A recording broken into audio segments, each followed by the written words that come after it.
Welcome to my new blog. आज हामी चाहिँ नारायणीको भिजिट गर्दैछौँ। तपाईँहरूलाई कस्तो लाग्छ लास्टमा प्रतिक्रिया दिनुहोला, हेरेर प्रतिक्रिया दिनुहोला।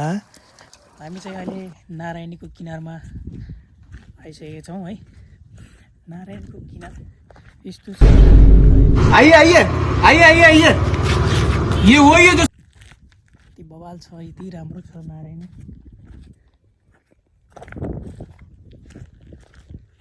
ल हेर्नुहोस्,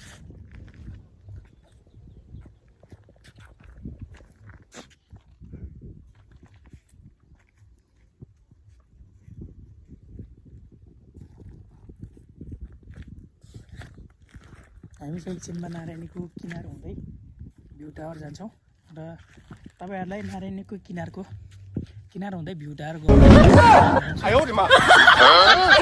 पनि देखाउँछु। चाहिँ हेर्दै गर्नु होला, यस्तो रमाइलो छ, यति दामी छ।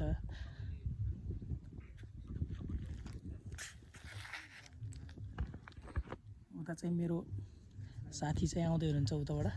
तपाईँहरूलाई कस्तो लाग्छ? फेरि म नारायणीको किनार हामी जान्छौँ। उता चाहिँ भ्यू टावरको ब्लग बनाउँछौँ, हेरिदिनु होला। हामी चाहिँ विशेष गरी चाहिँ हात्ती हेर्न आएको चाहिँ, हात्ती चाहिँ त्यहाँ हो मान्ने चाहिँ हात्ती। आज चाहिँ हामीले अलि लेट भयो अनि हात्ती चाहिँ हेर्न पाइएन। त्यो भ्यू टावर हो, यो पछाडिको भ्यू टावर। यहाँ चाहिँ यहाँबाट चढेर चाहिँ मजाले हेर्न सकिन्छ नारायणीको भ्यू। यो चाहिँ नारायणी वारीपट्टिको दृश्य हो र उताको चाहिँ नारायणी पारीको दृश्य हो। उता चाहिँ हामी जान सकिँदैन, उता चाहिँ बाघहरू अथवा एकदमै हात्ती अनि गैँडाहरू लाग्छ अनि एकदमै डेन्जर छ। उता जान सकिँदैन।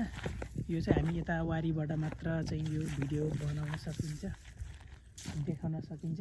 उता पारी जानको लागि चाहिँ यी हात्तीको प्रयोग गरेर जानुपर्छ, नत्र त्यसै जान सकिँदैन यहाँबाट चाहिँ। ल त्यस्तो छ है नारायणीको किनारमा।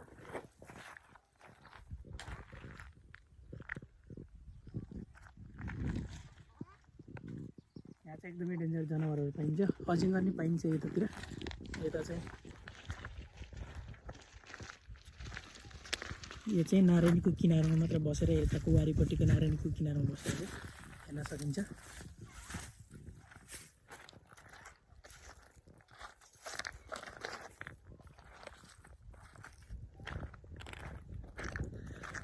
त पारी जानको लागि चाहिँ पुलिसको अनुमति चाहिन्छ।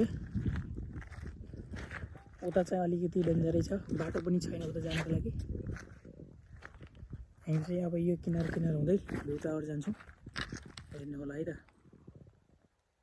हामी चाहिँ फाइनल्ली यहाँ आइपुगेको छ है।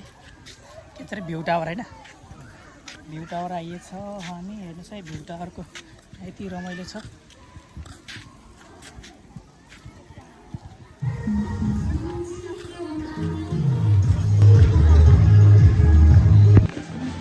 पैसा लाग्नु भयो त तिर्नु हुन्छ नि?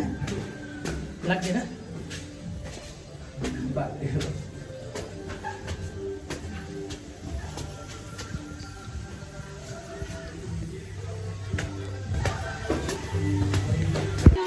भ्यू टावर माथि हामी कस्तो छ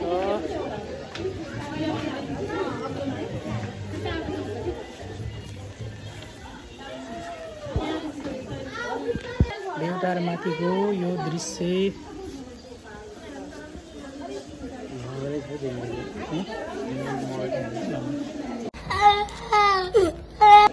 कस्तो छ? ठिक छ नि होइन?